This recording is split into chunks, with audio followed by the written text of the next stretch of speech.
Então, olá pessoal, meu nome é Maurício Teixeira Mendes, eu faço parte do projeto Comunidades do Campo, conhecendo os saberes, sujeitos e realidades, e hoje estamos com uma pessoa muito especial aqui, o professor José Guilherme Magnani, né?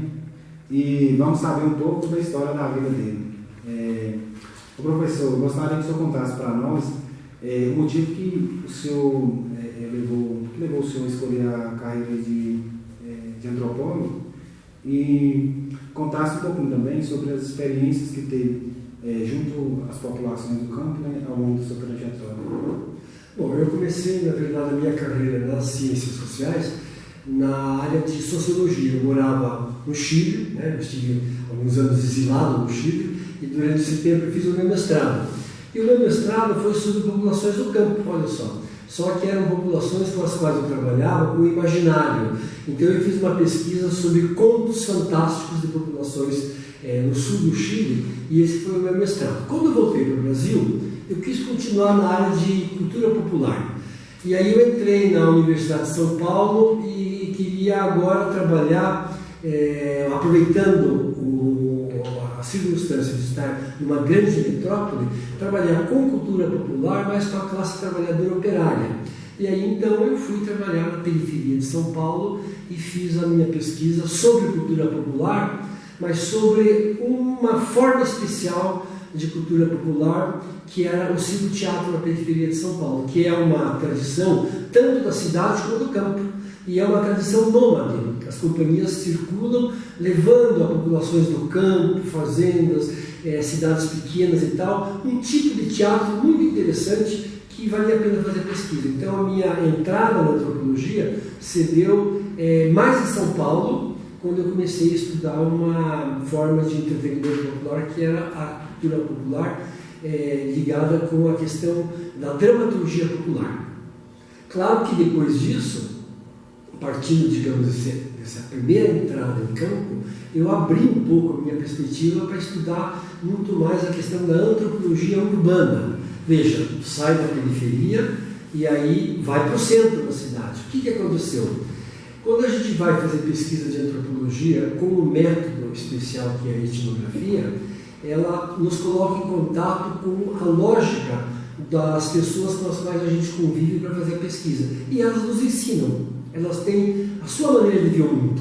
E o antropólogo tem que estar sensível para poder escutar o que as pessoas dizem e perceber que nelas existe uma lógica especial que tem que ser levada em conta. Então, não é uma questão de chegar lá e explicar o modo de vida deles. Não, é entender a lógica especial que começa com a sua maneira de encarar o mundo, de encarar o trabalho, de encarar a religiosidade, o lazer, enfim, o modo de vida numa cidade como São Paulo.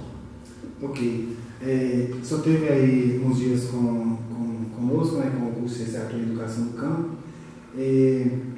Eu gostaria que o senhor falasse um pouquinho assim, de como o senhor viu a licenciatura, porque a nossa trajetória, um dos objetivos da gente é trabalhar junto com as comunidades do campo, trabalhar com a educação contextualizada. E, tipo assim, pelo que eu percebi ao longo de algumas atividades que a gente fez, esse olhar etnográfico, ele percebe a gente perceber, ele faz com que a gente perceba assim, particularidades da comunidade que assim, a olho nu a gente não consegue enxergar. Aí eu gostaria que o senhor falasse um pouquinho dessa experiência que eu teve junto com nossos estudantes.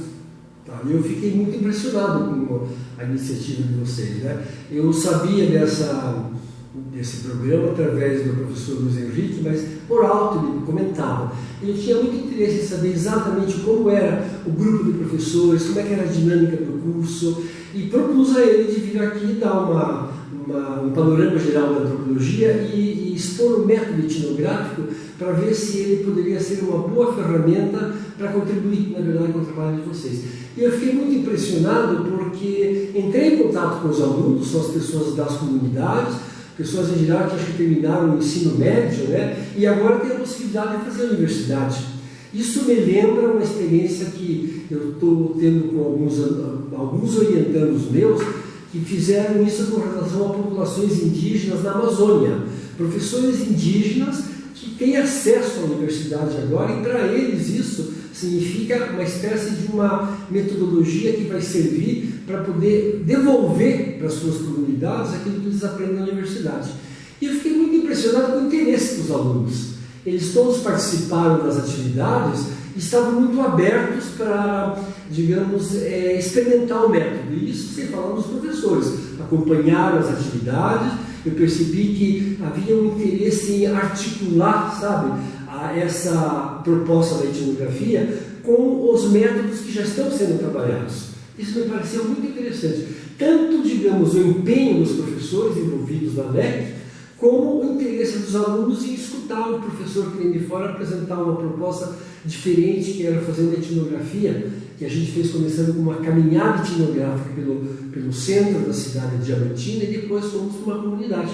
Claro que foi um exercício muito limitado em termos de tempo, mas eu espero que tenha despertado algum interesse, e nessa proposta que vocês têm aqui de uma perspectiva multidisciplinar, eu acho que a antropologia, como conceito e depois como método, ela pode ser uma boa ferramenta para combinar com as outras metodologias que vocês já utilizam. Ok.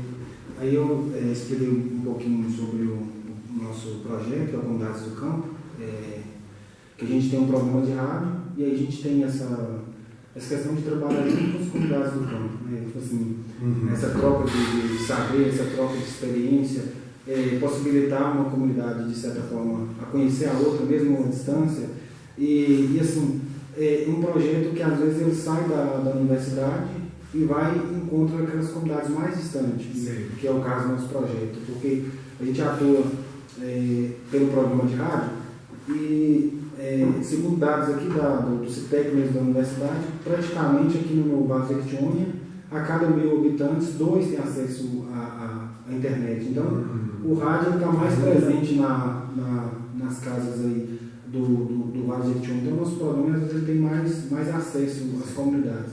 Eu gostaria que você falasse um pouquinho para a gente como o senhor viu umas iniciativas igual essa que a gente teve. Olha, é uma iniciativa muito interessante no sentido de permitir o contato entre as comunidades, porque existe uma ideia geral, não sei se isso é verdade, mas tem um certo fundo de verdade, de que algumas comunidades ficam muito isoladas delas, né? E às vezes a experiência muito rica que é gestada durante muito tempo pelas pessoas que moram na comunidade pode ficar muito restritas a elas. E às vezes uma comunidade parecida com ela pode desenvolver outros saberes, outros conhecimentos com relação, digamos, à produção da terra, às festividades, a sua maneira de encarar o mundo. Então essa troca eu acho muito interessante, porque ela amplia o campo, amplia o horizonte e rompe com o isolamento. Se é que ele existe, mas eu tenho a impressão que é possível que exista. Então a ideia de que o rádio tem mais acesso a ele do que a internet é uma ferramenta que para muitos já podem pensar que está ultrapassada, mas nesse caso não está. Nesse caso é uma ferramenta de vanguarda, porque ela ainda pode possibilitar o contato. Então a minha perspectiva de vocês usarem, por exemplo, a rádio para colocar em contato os saberes de uma comunidade e outra de fazer que elas troquem, que elas sabem o que está acontecendo, eu acho que amplia o horizonte de conhecimento, amplia também uma espécie de participação política, porque eles ficam sabendo o que deu certo em uma, o que não deu certo em outra, e isso amplia também a possibilidade de uma autoestima. As pessoas começam a perceber que aquilo que elas fazem, ela é bem recebida numa outra comunidade. Veja, isso é uma coisa muito boa. Então eu acho que essa iniciativa de vocês, esse projeto, ele tem uma validade no sentido de ampliar os horizontes, tanto de conhecimento como de participação cidadã, né, de umas comunidades que às vezes são divulgadas na mídia como sendo atrasadas, isoladas, sem perspectiva, que não é verdade. Então, quanto a divulgar, melhor. Ok. E aí, para finalizar, a gente gostaria que o senhor deixasse um recado aí para os mais jovens, principalmente os jovens aí que estão no campo e, assim, sei lá, uma maneira que o senhor pudesse falar para eles, assim, como o senhor tem mais experiência de vida, né? Tipo assim, como eles devem encarar a vida. Eu acho o seguinte, essa experiência de vocês aqui da LEC, com esse empenho com o trabalho da educação no campo, ele tem como alvo, eu imagino, priorizar os jovens, né? E aí tem uma questão geracional. Às vezes, os mais antigos dos quilombos, das comunidades rurais e tal, eles são mais conservadores, né? Porque o modo de vida deles é esse, não é uma coisa negativa.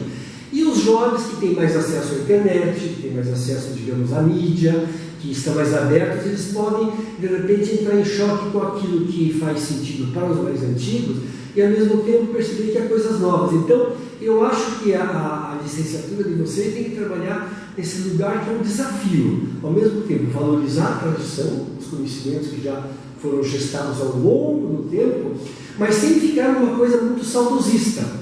Antigamente que era bom, não é verdade isso, porque tem que continuar se adaptando ao que está ocorrendo. E os jovens são isso, na verdade. Então tem que dizer para eles, olha, os antigos, os anciãos, os velhos da comunidade, eles são realmente guardiões de uma tradição, mas a tradição não está morta, ela está viva.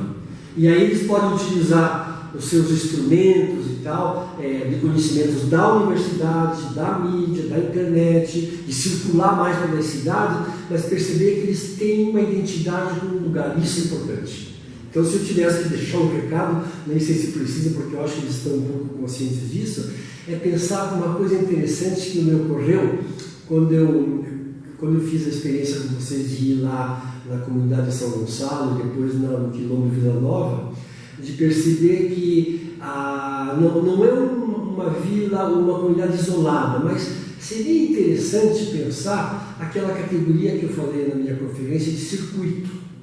O circuito permite juntar, não de uma maneira, vamos dizer assim, espacial. Cada comunidade está situada num determinado espaço, mas elas podem se comunicar e vocês podem perceber que existe um circuito nas comunidades, porque há uma coisa comum entre elas, né? Agora, como a informação circula e os agentes dessa informação e da transformação são os jovens, eu acho que a iniciativa da LEC está numa direção interessante, desde que ela leve em conta essa situação meio ambígua da juventude, que às vezes quer romper com a tradição, mas ao mesmo tempo a tradição ela dá o fundamento.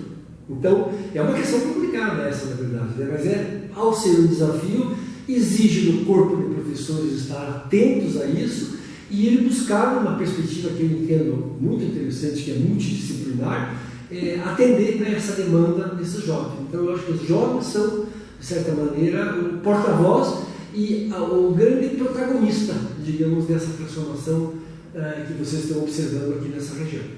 Ok, então a gente finaliza, agradece o senhor muito. Então, muito obrigado e boa sorte para vocês. Eu te agradeço pelo tempo e pela visita. Tá, beleza. Tá certo.